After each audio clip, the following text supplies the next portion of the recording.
موضوع الدرس نزول المصائب والبلايا بسبب ذنوب الناس وما يرفع إلا بتوبة.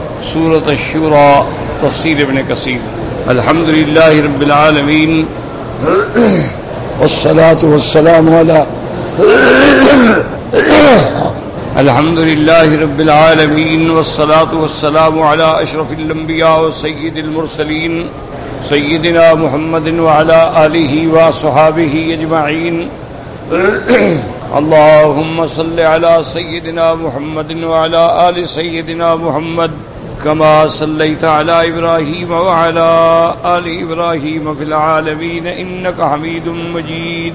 أعوذ بالله من الشيطان الرجيم. بسم الله الرحمن الرحيم. ومن آياته خلق السماوات والأرض وما بث فيهما من دابة وهو على جميعهم إذا يشاء قدير. وما أصابكم من مصيبة فبما كسبت أيديكم ويعفو عن كثير. وما أنتم بمعجزين في الأرض وما لكم من دون الله من ولي ولا نصير. قال المؤلف والمفسر رحمه الله تعالى أدام النفع بعلومه وعلومكم في الدارين آمين إلى أن قال يقول تعالى ومن آياته الدالة على عظمته وقدرته العظيمة وسلطانه القاهر. اب مفسر رحمۃ اللہ علیہ ان آیات کی تفسیر فرماتے ہیں.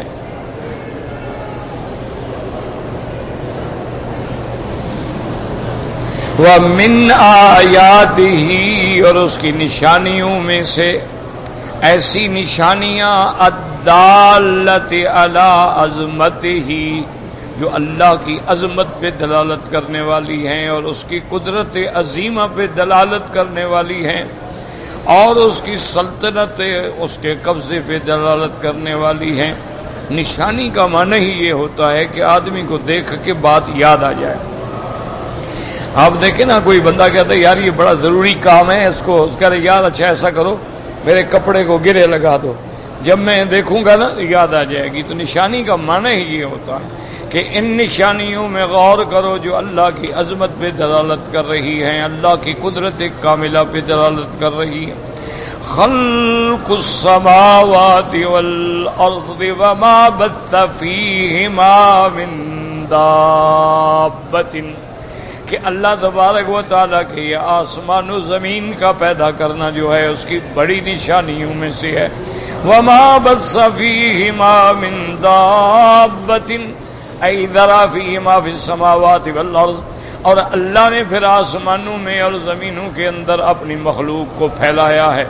اللہ کے آسمانوں پہ اللہ کے فرشتے ہیں اور ان کی تعداد جو ہے وہ اللہ کے سوا کوئی نہیں جانتا، لیکن تمام آسمانوں پہ ایک بالشت کے برابر بھی جگہ خالی نہیں، ورنہ اللہ کا کوئی نہ کوئی فرشتہ کوئی قیام میں ہے، کوئی قعود میں ہے، کوئی سجدے میں ہے، اور سب کی زبانوں پہ اللہ کی تسبیح و تقدیس و تحمید ہے. جیسے کہ آپ پہلے پڑھ چکے ہیں والملائکۃ یسبحون بحمد ربہم، وہ اللہ کی تسبیح بیان کرتے ہیں، اللہ کی حمد و ثنا بیان کرتے ہیں. وَيَسْتَغْفِرُونَ لِمَنْ فِي الْأَرْضِ، اور زمین والوں کے لیے اللہ تبارک و تعالیٰ سے بخشش مانگتے ہیں، معافی مانگتے ہیں. اَيْ ذَرَا فِيهِمَا فِي السَّمَاوَاتِ وَالْأَرْضِ مِنْ دَابَّةٍ. اب مفسر فرماتے ہیں کہ لفظ دابہ کا جو ہے یہ صرف حیوان کے لیے نہیں ہوتا، معنی ہوتا ہے ما يدب علی الارض،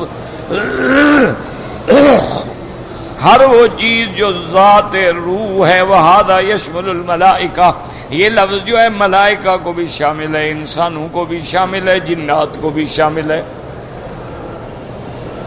وسائر الحیوانات، اور تمام حیوانات کو بھی شامل ہے. علی اختلاف اشکالہم والوانہم، ان کی شکلیں بھی الگ ہیں، ان کے رنگ بھی الگ ہیں، ان کی زبانیں، ان کی بولیاں بھی الگ ہیں، ان کی طبائع بھی الگ ہیں، ان کی جنسیں بھی الگ ہیں، انواع بھی الگ ہیں۔ علی اختلاف اشکالہم والوانہم ولغاتہم، ان کی شکلیں دیکھو، انسانوں کی شکلیں بھی مختلف ہیں، کوئی بڑے ہیں، کوئی چھوٹے ہیں، کوئی درمیانے، کوئی گورے ہیں، کوئی کالے ہیں، کوئی گندم گون ہیں۔ اسی طرح حیوانات میں دیکھیں، کوئی سفید ہیں، کوئی سرخ ہیں، کوئی کالے ہیں، کوئی سیاہ ہیں۔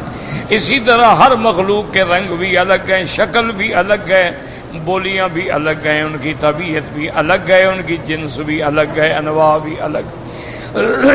وقد فرقهم في ارجاء اقطار السماوات والارض، اور اللہ نے اپنی ان مخلوقات کو آسمانوں اور زمینوں کے اندر پھیلا دیا ہے۔ وهو على جمعهم اذا يشاء قدير، وهو ماذا كله على جميع يوم القيامة يجمع الأولين والآخرين وسائر الخلائق في صعيد واحد يسمعهم الداعي وينفذهم البصر ويحكم فيهم بحكم العدل الحق۔ اور اللہ تبارک و تعالی جیسے ان چیزوں کے پیدا کرنے پہ قادر ہیں، ان کو پورے آسمان اور زمینوں میں پھیلانے پہ قادر ہیں، اسی طرح ان کو قیامت والے دن دوبارہ اٹھا کے جمع کرنے پہ بھی قادر ہیں۔ قیامت والے دن اللہ اولین و آخرین سب کو اللہ جمع کریں گے، اور ساری مخلوقات کے ایک میدان میں اکٹھے کھڑے ہوں گے۔ یسمعہم الداعی، یعنی سب ایک جگہ ہیں کہ آواز سن سکتے ہیں پکارنے والے کی۔ وَيُنفِذُهُمُ الْبَصَرُ، اور آنکھ ان کو دیکھ سکتی ہے۔ فَيَحْكُمُ فِيهِمْ بِحُكْمِهِ الْعَدْلَ الْحَقَّ، اللہ قیامت والے دن جب ان سب کو جمع کریں گے پھر ان کے درمیان میں فیصلہ کریں گے حق اور عدل کے ساتھ، چونکہ اللہ تبارک و تعالی ظلم سے پاک ہے۔ جب قیامت کا میدان تیار ہو جائے گا، جیسے قرآن فرماتے ہیں وَجَاءَ رَبُّكَ وَالْمَلَائِكَةُ صَفًّا صَفًّا، پھر اللہ تبارک و تعالی تشریف لائیں گے جیسے ان کی شان کو لائق اور زیبا ہے، اور ملائکہ صفیں باندھ کے کھڑے ہوں گے اللہ تبارک و تعالی کی دربار کے اندر۔ اسی طرح دوسری جگہ فرمایا وَأَشْرَقَتِ الْأَرْضُ بِنُورِ رَبِّهَا، زمین اللہ کے نور سے بھر جائے گی۔ وَوُضِعَ الْكِتَابُ، اور سب کے صحائف اعمال رکھ دیے جائیں گے۔ وَجِيَ بِالنَّبِيِّينَ وَالشُّهَدَاءِ، اور قیامت والے دن پھر اللہ انبیاء کو بھی بلائیں گے، اور اللہ فرشتوں کو بھی بلائیں گے جو ان کے اعمال کی گواہی دیں گے۔ تو اس دن اللہ حق اور عدل سے فیصلے فرما دیں گے۔ وَقَوْلُهُ عَزَّ وَجَلَّ وَمَا أَصَابَكُم مِّن مُّصِيبَةٍ فَبِمَا كَسَبَتْ أَيْدِيكُمْ، أي مهما أصابكم أيها الناس من المصائب النواهي عن سيئات تقدمت لكم، اللہ تبارک و تعالی نے فرمایا کہ جو تم کو مصیبت آتی ہے یہ تمہارے اپنے ہاتھوں کی کمائی ہے، جو تم نے اعمال کیے ہیں ان کی وجہ سے تم پہ مصیبتیں آتی ہیں۔ اس لیے علماء فرماتے ہیں کہ جسمانی مصیبت ہو یا روحانی مصیبت ہو، اس کے آنے کا سبب جو ہے خود انسان ہوتا ہے۔ اب آپ دیکھیں نا کہ آدمی دھوپ میں کھڑا رہے بیمار ہوگا، شدید سردی میں کھڑا رہے بیمار ہوگا، ایسی چیزیں کھا لے جو اس کا نظام ہضم برداشت نہیں کر سکتا تو بیمار تو سبب تو خود بنے گا۔ اسی طرح جو اللہ تعالیٰ کی طرف سے بلائیں آتی ہیں، عذاب آتی ہیں، مصیبتیں آتی ہیں، اس کا سبب بھی ہمارے گناہ ہوتے ہیں۔ وَيَعْفُو عَنْ كَثِيرٍ أَيْ مِنَ السَّيِّئَاتِ فَلَا يُجَازِيكُمْ عَلَيْهَا بَلْ يَعْفُو عَنْهَا، حالانکہ اللہ تبارک و تعالی ہمارے بہت گناہوں کو معاف کر دیتے ہیں، تجاوز فرماتے ہیں، نظر انداز کر دیتے ہیں۔ وَلَوْ يُؤَاخِذُ اللَّهُ النَّاسَ بِمَا كَسَبُوا مَا تَرَكَ عَلَىٰ ظَهْرِهَا مِن دَابَّةٍ، جیسے اللہ نے فرمایا کہ اگر اللہ اپنے بندوں کو ان کے ہر گناہ پہ پکڑ لے تو کوئی زمین پہ چلتا ہوا بھی نظر نہ آئے۔ وَفِي الْحَدِيثِ الصَّحِيحِ وَالَّذِي نَفْسِي بِيَدِهِ مَا يُصِيبُ الْمُؤْمِنُ مِن نَصَبٍ وَلَا وَصَبٍ وَلَا هَمٍّ وَلَا حُزْنٍ إِلَّا كَفَّرَ اللَّهُ عَنْهُ بِهَا بها من خطایا وتشوقت شاقها. صحیح بخاری اور مسلم کے اندر یہ حدیث ہے کہ میرے آقا نے رحمت دو عالم حضرت محمد مصطفیٰ صلی اللہ علیہ وسلم نے فرمایا والذی نفسی بیدہ، مجھے قسم ہے اس ذات کی جس کے قبضہ ہے قدرت پہ میری زندگی. آپ نے فرمایا کہ ما یصیب المؤمن، مومن کو کوئی تکلیف، کوئی دھکا، کوئی چوٹ، کوئی غم، کوئی ہم نہیں پہنچتا مگر اللہ اس کے ذریعے اس کے گناہوں کا کفارہ بنا دیتے ہیں، ان کی گناہوں کو معاف کر دیتے ہیں. حتی الشوکۃ یشاکھا، حتیٰ کہ کوئی کانٹا اس کے پاؤں میں چبھ جاتا ہے اس کی وجہ سے بھی اللہ اس کے گناہوں کو مٹا دیتے ہیں. یاد رکھیں کہ یا تو اللہ تبارک و تعالی عذاب بھیجتے ہیں یا اللہ تکلیف دیتے ہیں تاکہ میرے بندے کے گناہ دھل جائیں دنیا کے اندر اور پاک صاف ہو کر وہ میری دربار میں آ جائیں. فرماتے ہیں قال ابن جریر حدثنا یعقوب ابن ابراہیم قال حدثنا ابن علی قال حدثنا ایوب قال قرأت فی کتاب ابی قلابۃ قال نزلت فمن يعمل مثقال ذرة خيرا يره ومن يعمل مثقال ذرة شرا يره. وابو بکر رضی اللہ عنہ یأکل فامسک وقال یا رسول اللہ انی ارى ما عملت من خیر وشر فقال ارأيت ما رأيت مما تكره فهو من مساکین ذر الشر وتدخل مساکین الخیر حتى تعطاه یوم القیامہ. اب اس روایت میں آتا ہے کہ میرے آقا بیٹھے تھے جب یہ آیت نازل ہوئی فَمَن يَعْمَلْ مِثْقَالَ ذَرَّةٍ خَيْرًا يَرَهُ وَمَن يَعْمَلْ مِثْقَالَ ذَرَّةٍ شَرًّا يَرَهُ. اگر تم تھوڑی سی بھی نیکی کرو گے تو قیامت میں اس کا اللہ تبارک و تعالی بدلہ دیں گے، اگر چھوٹی سی برائی بھی کرو گے تو پھر اس پر بھی حساب ہوگا. حضرت ابو بکر رضی اللہ تعالیٰ عنہ کھا رہے تھے جب یہ آیت آئی، آپ نے سنی تو کھانا رک گیا، ہاتھ رک گیا اور عرض کیا کہ یا رسول اللہ انی اری ما عملت من خیر و شر، کہ میں وہ جو کچھ میں نے کیا ہے میں دیکھوں یعنی میرے سامنے آئے گا. فقال ارأیت ما رأیت مما تکرہ، آپ نے فرمایا کہ ہاں جو تم دیکھتے ہو کوئی چیز ایسی فَهُوَ مِن مَسَاکِیلِ ذَرِّ الشَّرِّ وَتَدْخُلْ مَسَاکِیلَ الْخَيْرِ، وہ مساکیل شر میں سے معمولی سی چیز ہوتی ہے اور اس کے اندر مساکیل الخیر حتیٰ توتا ہوئی یوم القیامہ، قیامت والے دن یعنی اللہ تبارک و تعالیٰ چاہے تیری چھوٹی برائی ہے یا بڑی برائی سب موجود ہو. کیا معنی یاد رکھو کہ جو اللہ معاف کر دیتے ہیں، مثلا ہم وضو کرتے ہیں تو گناہ صغیرہ جو ہیں وہ دھل جاتے ہیں.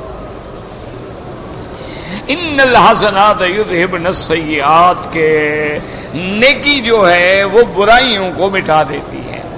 انسان ہے کوئی چھوٹی موٹی گناہ ہو گیا، غفلت ہو گئی، کوئی خطا ہو گئی، اب اس نے وضو کیا تو ہاتھوں کے گناہ گر گئے، کلی کی تو منہ کے گناہ گر گئے، پانی دیا ناک میں ناک کے گناہ گر گئے، منہ دھویا منہ کے گناہ گر گئے. معنی یہ ہے کہ وضو کے بعد وہ پاک ہو گیا، تو صغائر جو ہیں وہ تو گر جاتے ہیں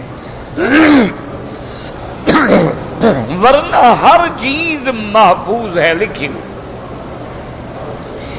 اور یہ اللہ تبارک و تعالیٰ کا کرم ہے. یاد رکھیں کہ مصیبت ایک آتی ہے، مثلا کافر ہیں، مشرک ہیں، ظالم ہیں، مجرم ہیں، جیسے قوم عاد ہے، قوم سمود ہے، قوم لوط ہے، قوم فرعون ہے، قوم نوح ہے.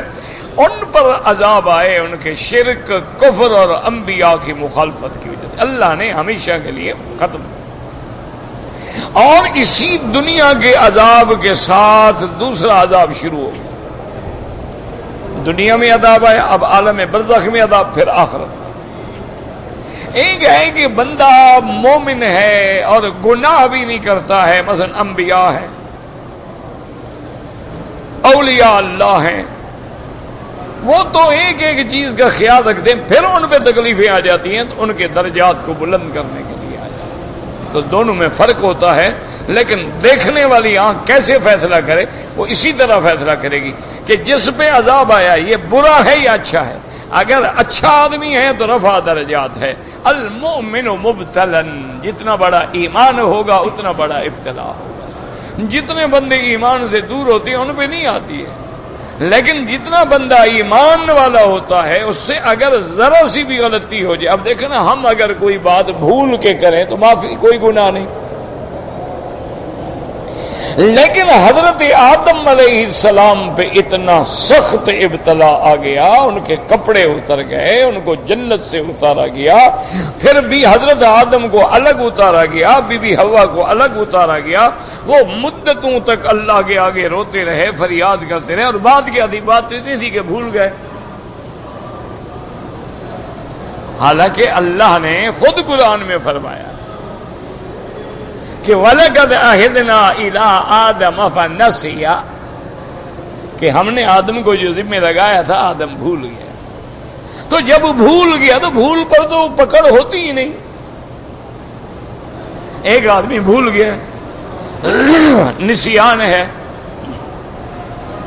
اچھا ایک آدمی جو ہے وہ نیند میں ہے تو اس پہ بھی کوئی پکڑ نہیں، ایک آدمی ہے دماغ خراب ہو گیا، پاگل ہو گیا ہے، اس پہ بھی کوئی پکڑ نہیں ہے، اس کو کہے نماز نہیں پڑھتا تو ہے پاگل، کیا کرے؟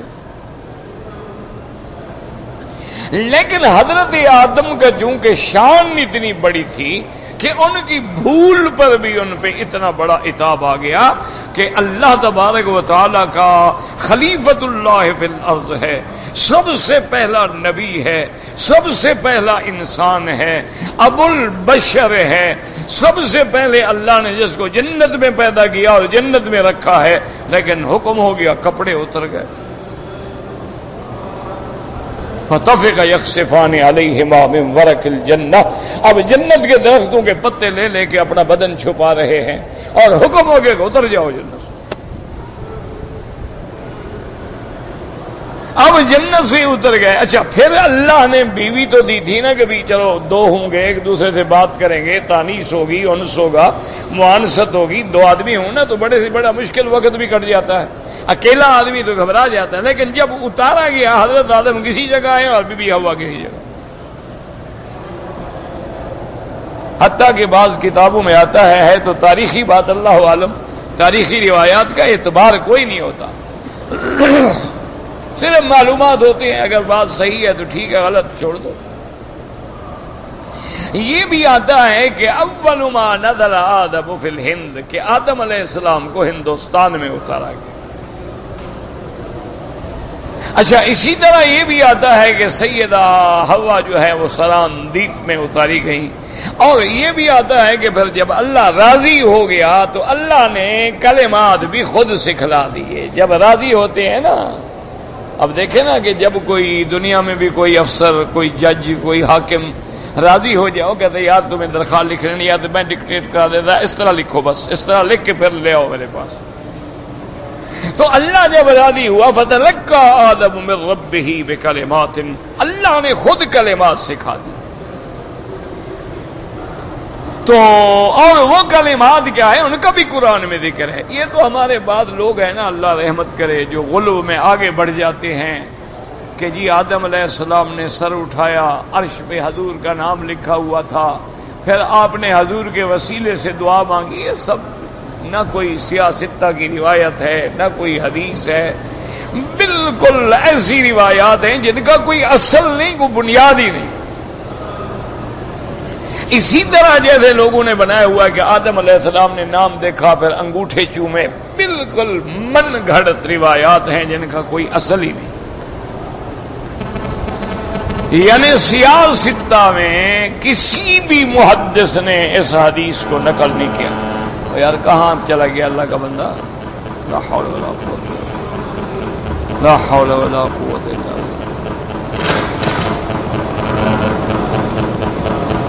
روز ایک نیا آدمی آ جاتا ہے، چلانا جانتے نہیں ہیں،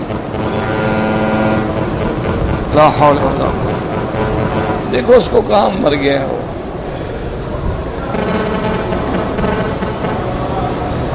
پتہ نہیں رکھ کے گیا بس، لا حول ولا قوت الا باللہ، لا حول ولا قوت الا باللہ۔ اس میں ٹیپ جو ہے نا وہ پھنس رہا ہے یا وہ گڑبڑ کر رہا ہے۔ بہرحال درود شریف پڑھیں سبھی، اللہ پاک رحمت کا۔ اور ہمارے پاس کیا ہے، ہم تو کچھ نہیں جانتے ہیں، کیا کریں۔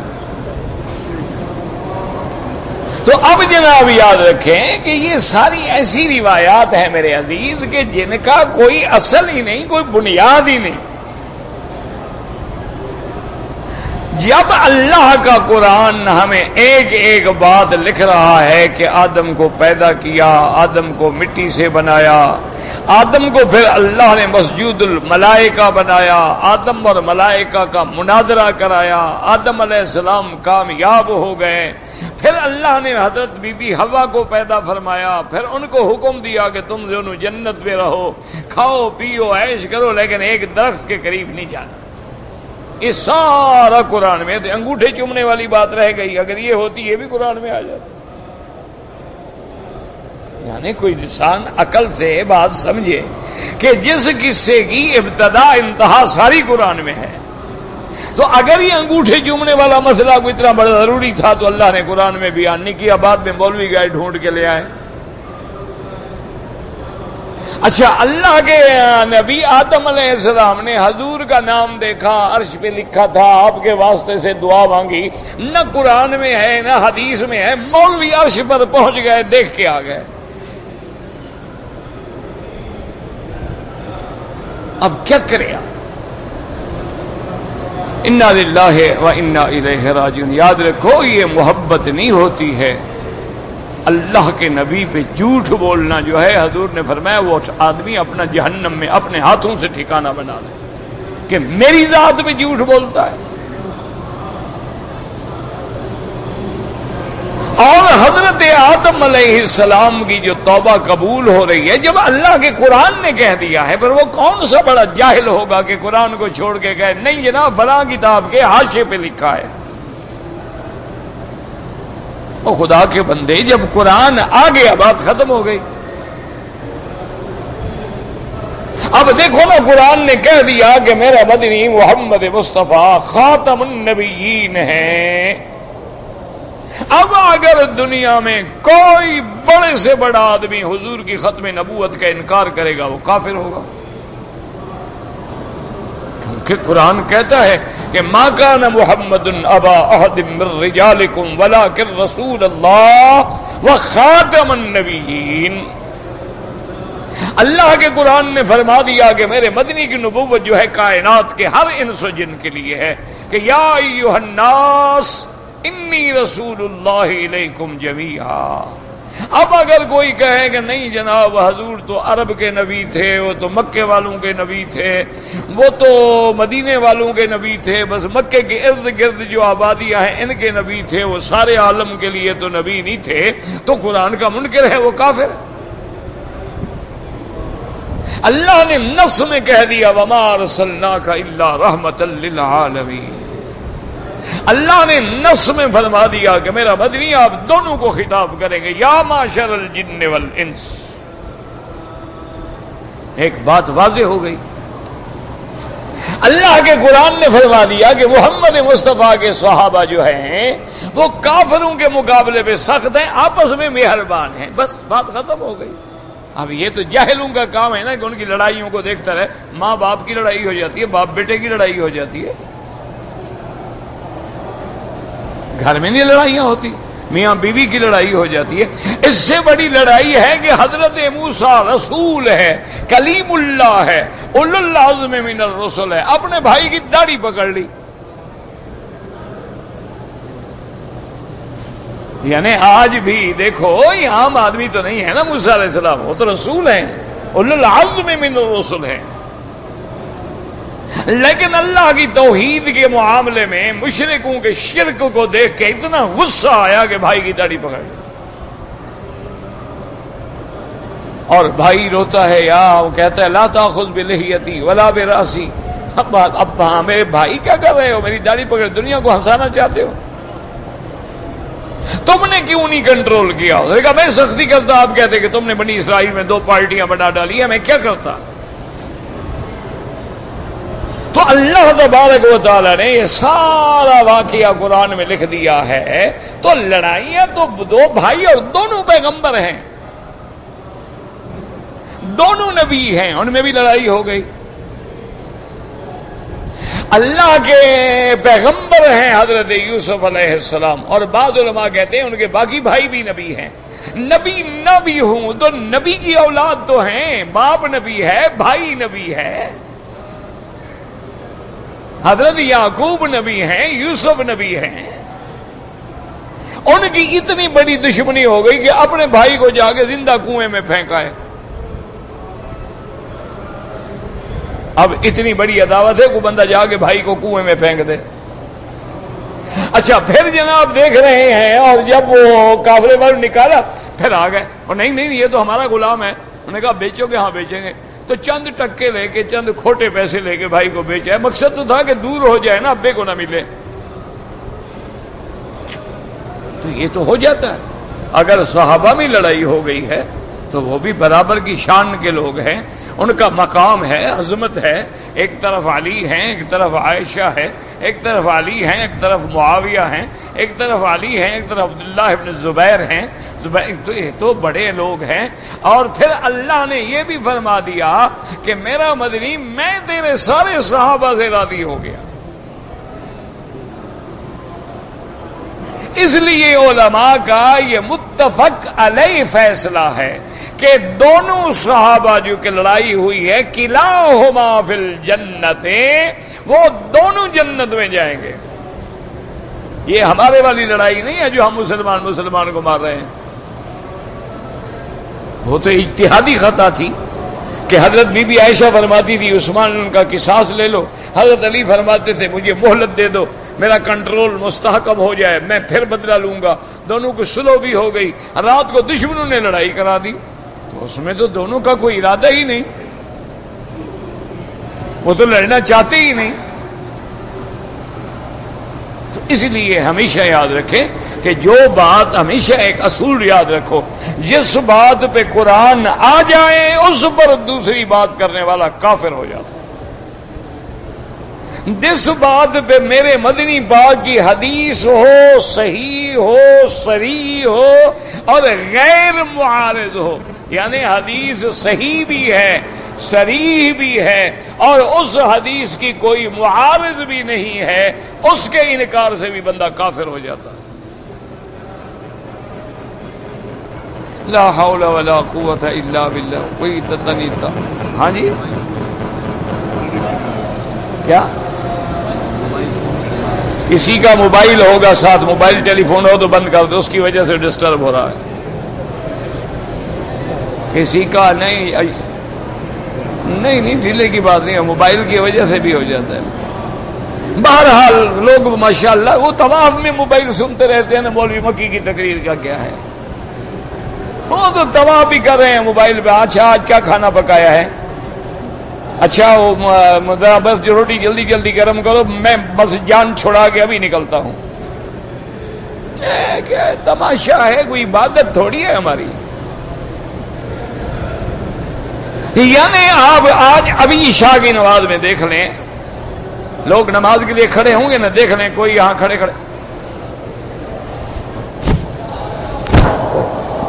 کیا ہے، کوئی اللہ، کوئی کون سی نماز ہے یار، کیا تماشا ہے؟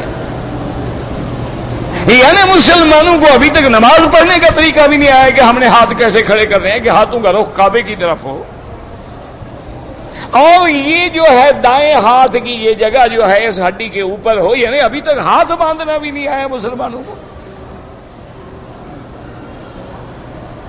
ہر آدمی کی جو مرضی کھڑے کھڑے، اللہ کہاں لکھا ہو گیا تھے کھڑے کھڑے یوں کر لو۔ اچھا بھی سینے پہ ہاتھ باندھنے کی حدیث موجود ہے، ناف پہ ہاتھ باندھنے کی حدیث موجود ہے، ناف سے نیچے ہاتھ باندھنے کی حدیث موجود ہے، لیکن یہ تو کہیں نہیں ہے کہ یوں پکڑ لو۔ اگر ہے تو اہلاً و سہلاً، ہمیں بھی دکھا دیں، ہم بھی عمل کریں گے کہ اللہ کے نبی نے حکم دیا ہو کہ یہاں پکڑو، مرفق کو پکڑو۔ یہ اگر کسی حدیث میں ہے تو آمنا و صدقنا، جب حدیث آ جائے تو پھر سبحان اللہ، اس کے بعد جھگڑے کی بات ہی ختم۔ اچھا بس چھوڑیں جی، ہوتا رہے گا، اب اس کو روئیں کہ کیا کریں ہم۔ اچھا اس کو تھوڑا سا یوں کر دو، تھوڑا سا یوں کر دو، اور تھوڑا سا کر بس اتنا کا تو اب انشاءاللہ نہیں شروع کریں گے. اب جناب سمجھیں تو آدم علیہ السلام کا سارا قصہ قرآن میں ہے یا نہیں؟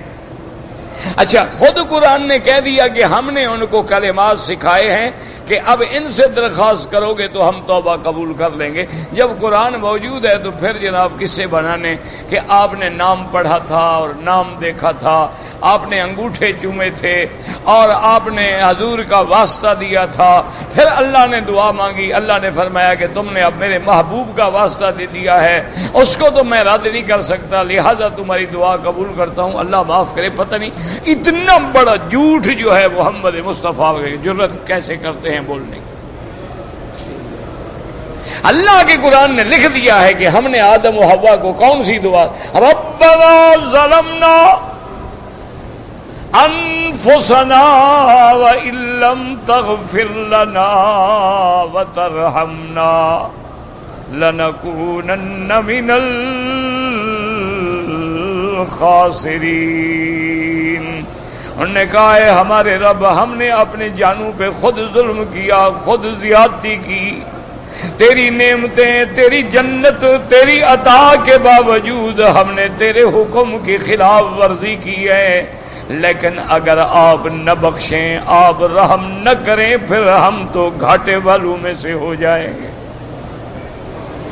اس لیے اللہ فرماتی ہیں کہ جب حضرت آدم نے یہ دعائیں مانگی، معافی مانگی، ہم نے بھی توبہ آدم کی قبول کر لی.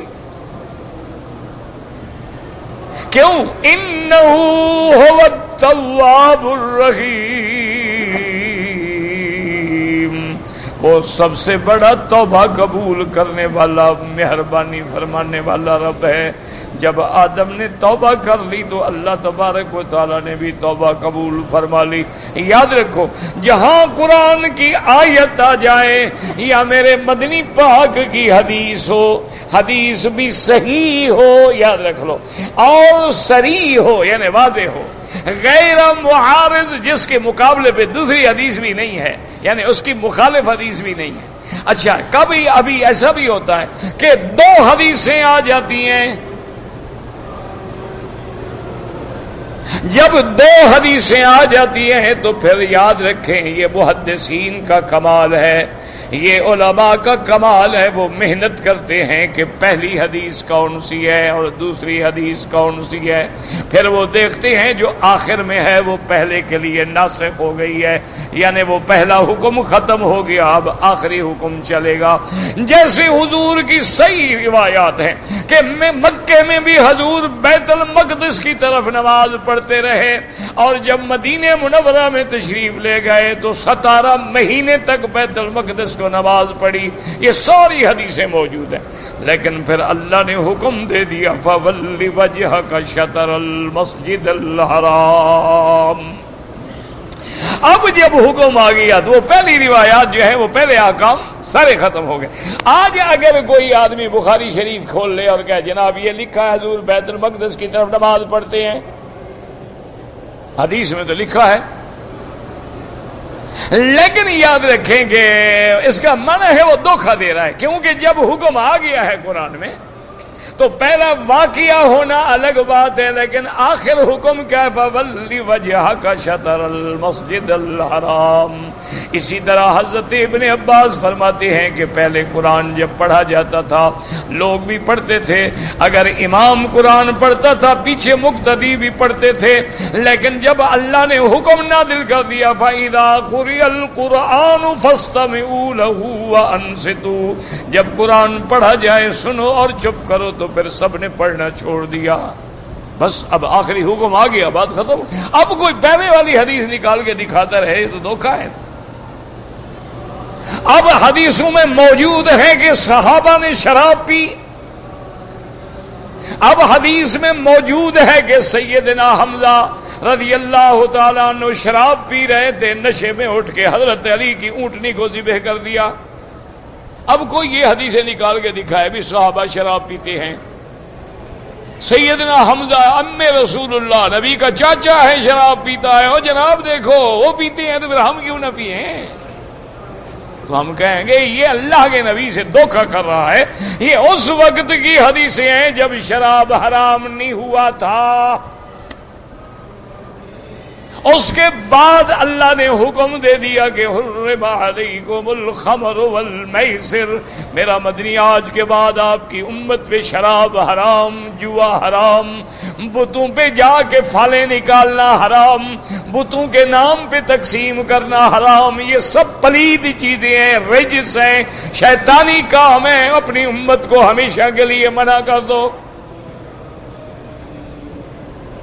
اب اگر کوئی آدمی پہلی حدیثیں کھول کے دکھاؤ جناب یہ دیکھو صحابہ شراب پیتے تھے، تو یہ جاہل. اسی لیے محدثین کا کمال ہوتا ہے اگر دو حدیثیں ہوں، ایک میں ہے اور ایک میں منع ہے، اگر منع والی حدیث کو وہ بعد میں باندھیں تو اشارہ ہوتا ہے کہ بھی وہ پہلی حدیث جو ہے منسوخ ہو گئی، اب یہ حدیث جو ہے اس کی ناسخ آ گئی. جیسے پہلا قبلہ منسوخ ہو گیا، اب قبلہ جو ہے بیت المقدس ہوگا. اب کوئی کہے گا نہیں جناب مسجد اقصی بھی تو قبلہ ہے نا، ہم ادھر رخ کر کے نماز پڑھ لیتے ہیں. تو یہ تو جہالت ہے، قرآن آ گیا بس. تو اس لیے ہمیشہ یاد رکھا کرو کہ جس مسئلے میں اللہ کا قرآن آ جائے یا میرے مدنی پاک کا فرمان آ جائے پھر اس میں کوئی جھگڑا نہیں ہوتا. اور یاد رکھو یہ جو ائمہ اربعہ ہیں یعنی امام ابو حنیفہ، امام شافعی، امام احمد بن حنبل، امام مالک رحمت اللہ علیہم اجمعین، یہ اپنے زمانے کے مجتہدین ہیں. اور مجتہد وہاں اجتہاد کرتا ہے نہ قرآن میں مسئلہ ملے نہ حدیث میں ملے. ایک مسئلہ پیش آ گیا اب مجتہد اجتہاد کرے گا. اب دیکھو نا جی آج کل زخمی آدمی ہے، چوٹ لگ گئی، اس کو بلڈ دینا ہے، ہم نے کسی بندے کا خون لے کے ٹرانسفر کرے. اب کون سی قرآن کی آیت ہے کہ خون دینا جائز ہے؟ کون سی حدیث مبارک ہے جس میں لکھا حضور کے زمانے میں مسئلہ ہی نہیں تھا تو حضور فرماتے کیسے؟ حضور کے زمانے میں کسی کا بلڈ دوسرے کو لگانا، اس کے گروپ کی تشخیص کرنا، وہ کوئی لیب ہی نہیں تھی، لیبارٹری نہیں تھی، یہ سسٹم ہی نہیں تھا. تو حضور کیا فرماتے؟ یہ تو بعد میں آگے زمانے نے ترقی کی اور ایسے حالات پیدا ہوئے. اب مجتہد اجتہاد کرتا ہے، وہ کہتا ہے کہ جناب خون دینا جائز ہے. کیوں جائز ہے؟ ابھی ایک تو کسی کی زندگی بچانی ہے، وہ مرنے والا ہے، خون کے بغیر بلڈ کے بغیر مر جائے گا. اور دوسرا یہ ہے کہ اگر ایک عورت کا بچہ ہے اور ماں کا دودھ نہیں ہے یا ماں بیمار ہے، اس کے دودھ پلانے سے بچے کو بیماری لگنے کا خطرہ ہے، تو اب وہ بچہ کسی دوسری عورت کا دودھ پی سکتا ہے. وہ کہتے ہیں جب دوسری عورت کا دودھ منتقل ہو سکتا ہے تو خون بھی تو دودھ سے بنتا ہے، پھر خون بھی منتقل ہو سکتا ہے. اب مجتہد اجتہاد کرتا ہے. اب جیسے آنکھ کا کرنیا بدل دیتے ہیں، اب جیسے جناب گردہ بدل دیتے ہیں، اب جناب کسی بندر کا گردہ نکال کے بندے کو ڈال دیتے ہیں. ابھی حضور کے زمانے میں تو مسئلہ ہی نہیں آیا. اس لیے ہمیشہ یاد. اچھا مجتہد جو اجتہاد کرتے ہیں وہ بھی قرآن و سنت کی روشنی میں کرتے ہیں. اگر حدیث ہو اس کا خلاف وہ کر ہی نہیں سکتے. اصل تو ان کا بھی قرآن و سنت ہے، لیکن اب قرآن و سنت کے اندر سے جو موتی برآمد ہوتے ہیں یہ پھر ان کا کام ہے کہ ان کو نکال کے امت کے لیے گلدستہ بنا دیا، امت کے لیے آسانیاں پیدا کر دیں، امت کے لیے کتابیں لکھ دی کہ کتاب الطہارہ الگ کر دیا، کتاب الصلاۃ الگ کر دیا، کتاب الزکوٰۃ الگ کر دیا، کتاب البیوع الگ کر دیا کہ پاکی پلیدی کے مسئلے دیکھنے ہیں تو کتاب الطہارہ کھول لو، نماز کے مسئلے دیکھنے ہیں تو کتاب الصلاۃ کھول لو، زکوٰۃ کے مسئلے دیکھنے ہیں تو کتاب الزکوٰۃ کھول لو، بے شراء کے مسئلے دیکھنے ہیں تو کتاب البیوع کھول لو.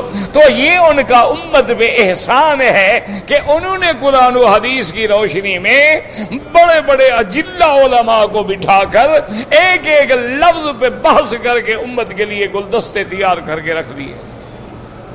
اللہ ان سب پہ کروڑوں رحمتیں فرمائے، اور اللہ ہمیں سب کا ادب اور احترام کرنے کی توفیق عطا فرمائے۔ یاد رکھیں، جو لوگ ائمہ کا احترام نہیں کریں گے پھر وہ صحابہ کا بھی احترام نہیں کریں گے، اور جو صحابہ کا احترام نہیں کریں گے وہ حضرت محمد مصطفیٰ کا بھی احترام نہیں کریں گے۔ یہ کڑی ہے، جڑی ہوئی ہے۔ میں اپنے استاد کی بے ادبی سے ڈرتا ہوں تو میں کسی امام کی توہین کیسے کر سکتا ہوں؟ میں امام کی توہین سے ڈرتا ہوں، میں صحابہ کی توہین کیسے کر سکتا ہوں؟ میں ایک صحابی کی شان میں ہلکا کلمہ کہنے سے ڈرتا ہوں تو میں حضرت محمد مصطفیٰ کی شان میں کیسے کوتاہی کر سکتا ہوں؟ اور اگر میں یہ سارے سلسلے توڑ دوں کہ نہیں جناب مولوی بھی غلط، یہ امام بھی غلط، اور یہ صحابہ بھی بندے تھے ان سے بھی غلطیاں ہو جاتی تھیں، یہ بھی غلط، تو باقی بچی نبی کی ذات، جہاں ٹھوکر لگے گی پھر حدیث کا بھی انکار کر دے گا۔ تو اس لیے دعا کریں اللہ حضور کی امت کو آپس میں اتحاد، اتفاق اور دینی قوتوں کو مل کے امت کے ملانے کی توفیق دیں، نہ کہ امت کو لڑانے کی توفیق دیں۔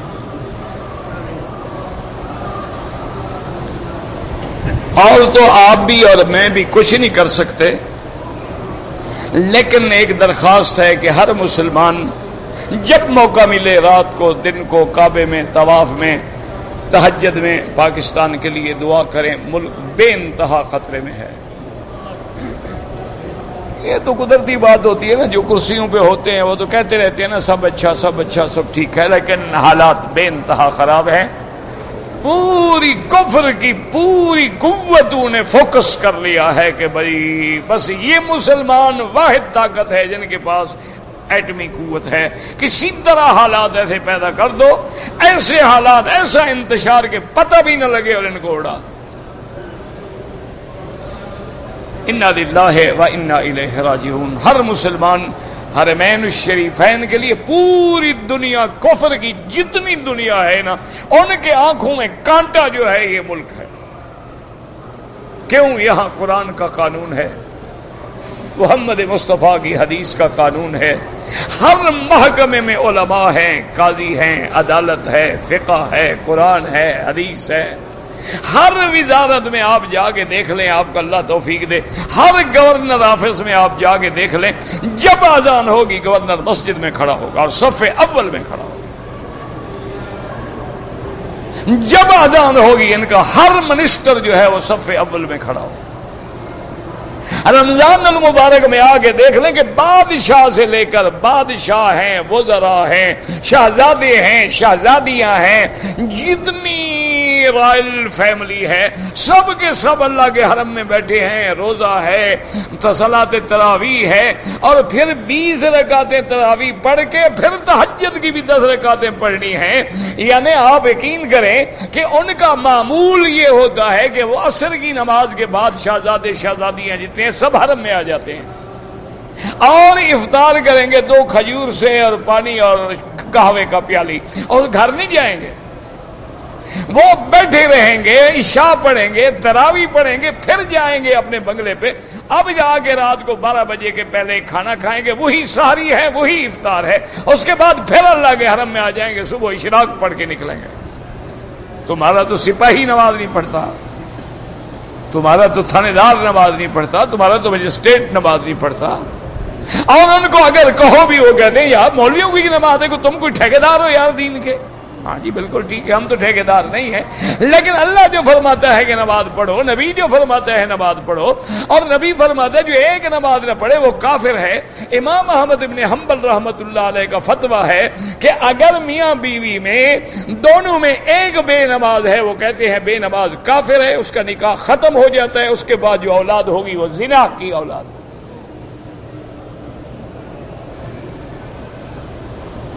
اور وہ فرماتے ہیں کہ اگر بے نماز مرد ہے یا عورت مر جائے، فرماتے ہیں لا یصلی علیہ، اس میں جنازہ بھی نہ پڑھو وہ کافر ہے، ولا یدفن فی مقابر المسلمین، مسلمانوں کے قبرستان میں اس کو دفن بھی نہ کرو، کیونکہ نبی فرماتے ہیں کہ من ترک الصلاۃ متعمدا فقد کفر، جو بندہ جان بوجھ کے نماز چھوڑ دے وہ کافر ہو گیا۔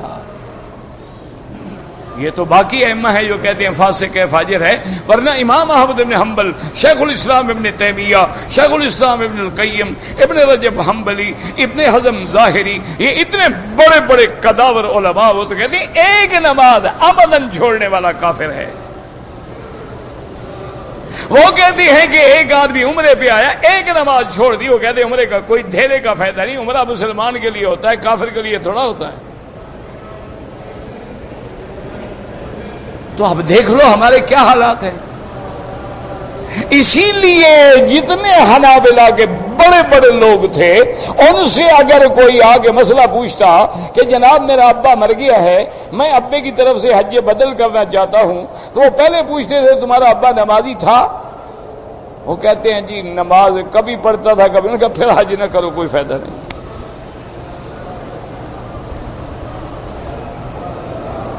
ان احادیث کو بھی سامنے رکھ لو اور اب ملک کے حالات کو بھی سامنے رکھ لو۔ اسی طرح پر بی بی عائشہ کو حضور نے فرمایا کہ جب فواحش عام ہو جائیں گے، جب زنا عام ہو جائے گا، عریانی عام ہو جائے گی، بے حیائی، اللہ کے عذاب آ جائیں گے، بی بی عائشہ چیخ پڑی، کہتی انہلک وفینا الصالحون یا رسول اللہ۔ اس نے کہا یا رسول اللہ، اللہ کے عذاب آئیں گے، اچھے لوگ بھی تو ہوں گے، کیا وہ بھی؟ فرمایا ہاں، سب ہلاک ہو جائیں گے۔ پھر قیامت والے دن ہر آدمی اپنے عمل پہ اٹھے گا۔ آپ نے فرمایا اذا کثر فیکم الخبث، جب بے حیائی اور برائی عام ہو جائے پھر اللہ صالحین کو بھی رگڑ دیتے ہیں۔ قیامت والے دن اچھا ہے تو اچھے عمل پہ اٹھے گا اور برا ہے تو برے عمل پہ اٹھے گا۔ اور آج جناب آپ آنکھیں بند کر کے ذرا دیکھ لیں، آپ اخبارات کو دیکھ لیں، رسائل دیکھ لیں، میگزین دیکھ لیں، ڈائجسٹ دیکھ لیں، آپ کرنٹ میڈیا دیکھ لیں، پرنٹ میڈیا دیکھ لیں، ماں سوائے عورت کے، اور عورت بھی وہ جو میک اپ کر کے سنگار کر کے بالوں سے دوپٹہ اتار کے دوپٹے کو بطور فیشن گلے میں ڈال کے بیٹھی ہو، تو اس کے بعد بھی آپ اللہ کی رحمت مانگتے ہیں، عجیب سی بات ہے۔ انا للہ و انا الیہ راجعون۔ کہتے نہیں مولوی بڑے تنگ نظر ہیں، یہ 1400 سال پرانی باتیں کرتے ہیں، اور مولوی تنگ نظر نہیں ہے۔ مولوی تو میری بیٹی تمہیں دیکھنا چاہتا ہے، تم بیٹی بنو یا بہن بنو یا کسی کی بیوی بنو یا کسی کی ماں بنو، وہ تمہیں طوائف بنتا ہوا نہیں دیکھنا چاہتا، وہ تمہیں چلتی پھرتی ننگی لاش بنتا ہوا نہیں دیکھنا چاہتا، وہ تمہیں اوپن ایئر تھیٹر بنتا ہوا نہیں دیکھنا چاہتا، وہ تمہیں ایک ایسی پیالی چائے کی نہیں دیکھنا چاہتا جس کو جو آئے پیتا رہے۔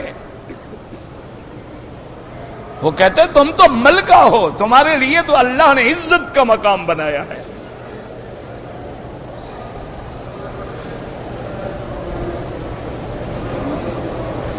اگر کوئی آدمی اپنے کام کے وجہ سے مکے آیا تھا، ٹھیک ہے، کام کے لیے آیا تھا، عمرہ نہیں کیا، دم سے بچ جائے گا۔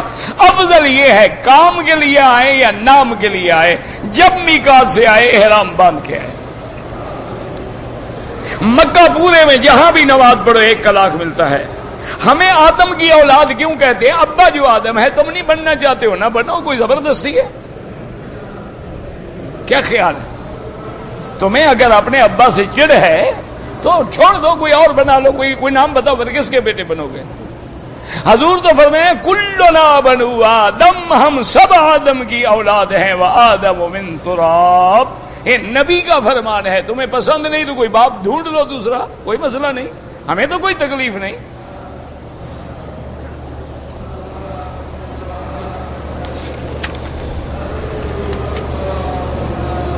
بھائی قرآن پاک کو بے ادبی کی نیت سے نیچے نہ رکھیں، جوتے پہ رکھنا حرام ہے، قرآن کی توہین حرام ہے۔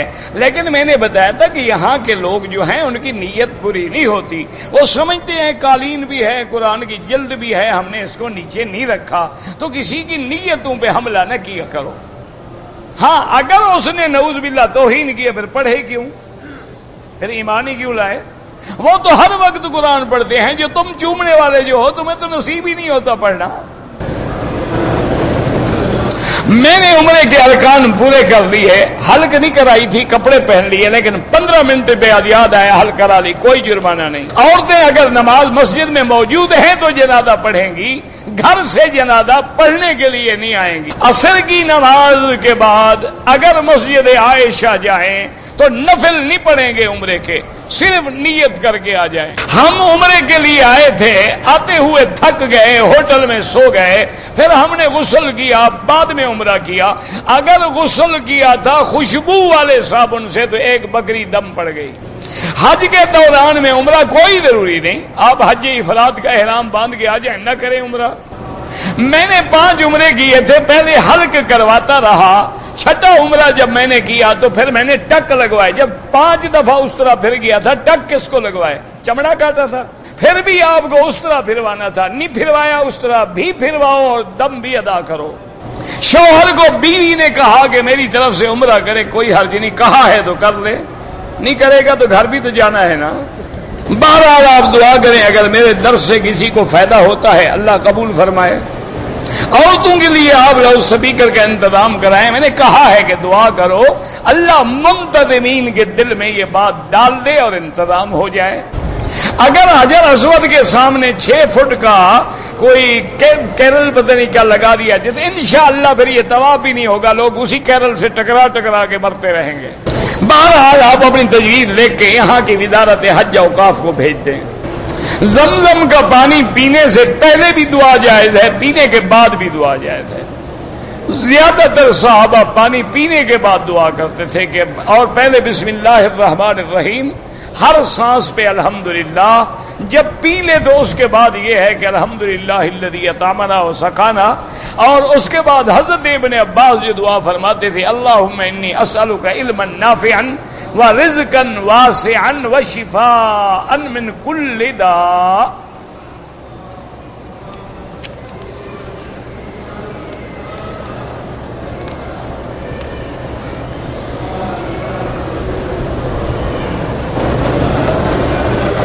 بہرحال اگر آپ نے انڈر ویئر پہنے رکھا اور 6، 7، 8 گھنٹے پہنے رکھا تو دم پڑ گئی۔ عمرے کا ثواب بہت بڑا ثواب ہے، لیکن کوئی آدمی جتنا عمرے میں وقت لگاتا ہے، مثلا 3 گھنٹے لگتے ہیں، وہ 3 گھنٹے طواف میں لگائے تو پھر طواف کا زیادہ ثواب ہے۔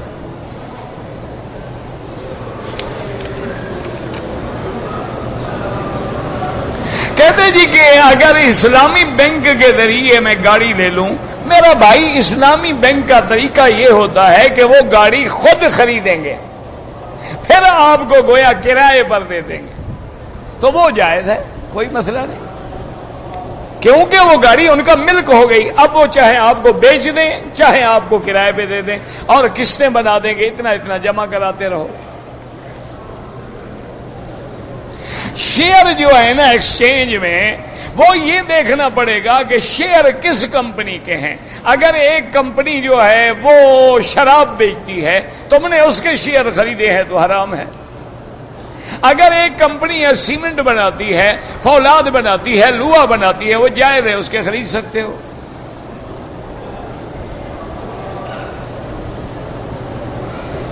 اگر ایک آدمی نے احرام باندھا ہوا ہے، تھکا ہوا تھا، سو گیا، نیند میں احتلام ہو گیا، کوئی بات نہیں، اٹھ کے غسل کر لے، کپڑے دھو لے، عمرہ پورا کرے۔ طواف کے دوران میں نظر نیچے رکھیں۔ جو بھی بیمار ہیں اللہ تبارک و تعالی ان کو شفا دے۔ باقی میرا بھائی چپل جیسے چپل مشابہ ہوتے ہیں، لوگ بھول کے اٹھا لیتے ہیں۔ آپ ان کو کپڑے کی تھیلی میں نشانی لگا کے رکھیں، کبھی کوئی نہیں اٹھائے گا۔ آپ ان کو تھوڑا سا کپڑا باندھ دیں، پتہ لگے کہ اس کا نہیں ہے۔ ایک دوسرے کے مشابہ ہیں، بندہ بھول کے لے جاتا ہے۔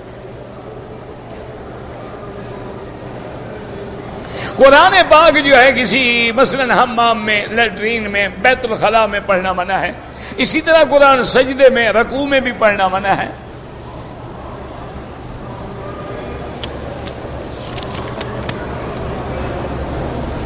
جو لوگ فوت ہو گئے ان کے لیے آپ عمرہ کرتے ہیں، حج کرتے ہیں، اللہ قبول کرے گا، ثواب بھی دیں گے۔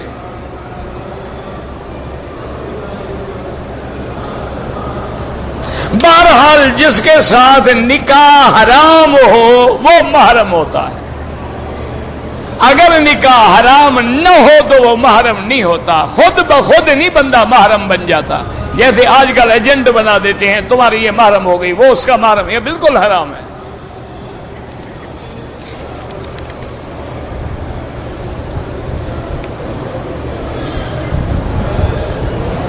اگر ایک گھر میں 3 بھائی رہتے ہیں اور وہ لازمی بات ہے کہ عورت جو ہے اپنے دیور سے پردہ کرے گی، حضور نے فرمایا الحم الموت، دیور عورت کے لیے موت ہے، کیوں؟ اس کو کوئی روکنے والا نہیں، وہ تو گھر آ رہا ہے۔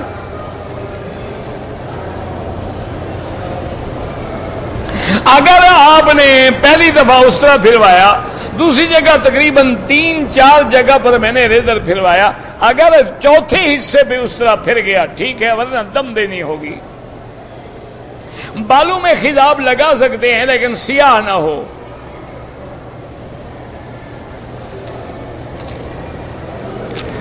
اللہ ہر بیمار کو شفا عطا فرمائے۔ صلاۃ تسبیح جو پڑھتے ہیں ایک ضعیف روایت میں ہے، لیکن فضائل اعمال میں ضعیف حدیث پر بھی عمل ہوتا ہے۔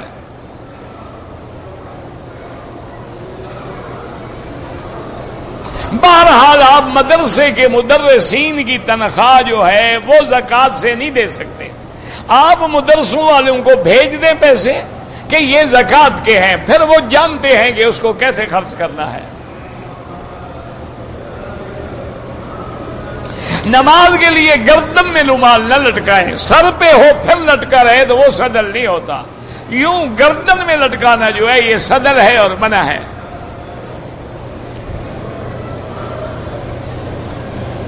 اگر ایک آدمی نے احرام کی حالت میں برش کر لیا، ٹوتھ پیسٹ میں خوشبو تھی تو 2-4 ریال خیرات کر دے، کیونکہ فوراً منہ صاف کر دیا نا۔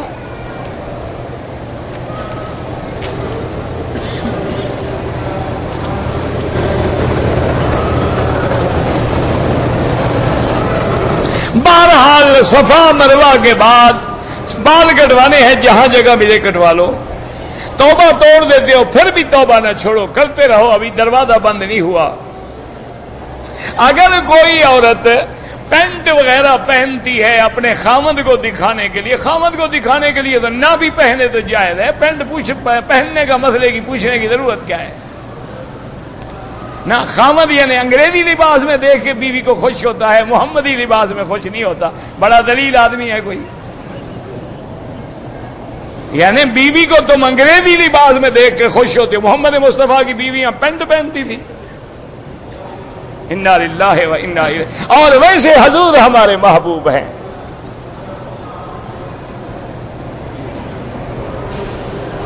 بیوی کو جناب جو مرضی ہے پہناؤ، تم دیکھتے رہو اور کوئی نہ دیکھے، پہناؤ نہ پہناؤ پھر بھی دیکھنا جائز ہے۔ میرے والد کاروبار کے لیے پریشان ہیں، استغفار پڑھیں زیادہ، جو فوت ہو گئے اللہ ان کی مغفرت فرمائے۔ انشورنس کرانا جو ہے حرام ہے، اس میں جوا بھی ہے سود بھی ہے۔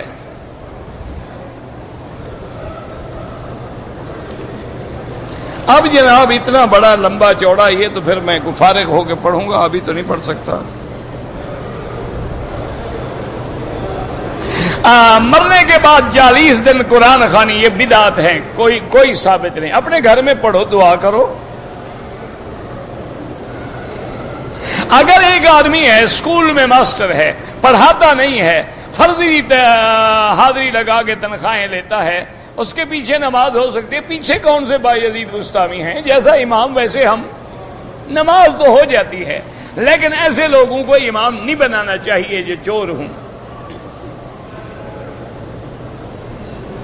زمزم کے پانی میں چائے بنائیں، جو مرضی آئے بنائیں۔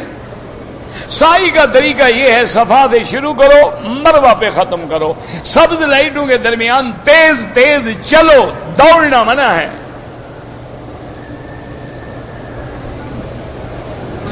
اب عمرہ کرنا ہے وہی باہر جائیں، مسجد عائشہ سے نیت کریں، آ جائیں، طواف صفا اور بال منڈائیں۔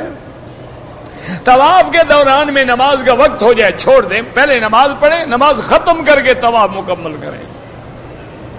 طواف کی حالت میں نظر نیچے رکھیں. احرام کی حالت میں اگر ملتزم پہ عطر لگا ہوا ہے تو سینہ نہ لگائیں. آپ میرے لیے دعا کرتے ہیں، آپ کا میں شکریہ ادا کرتا ہوں، اور میں بھی آپ کے لیے دعا کروں گا. دعا کریں. اللہ اولاد کے لیے سب سے بڑا وظیفہ ہے استغفار. استغفر اللہ استغفر اللہ.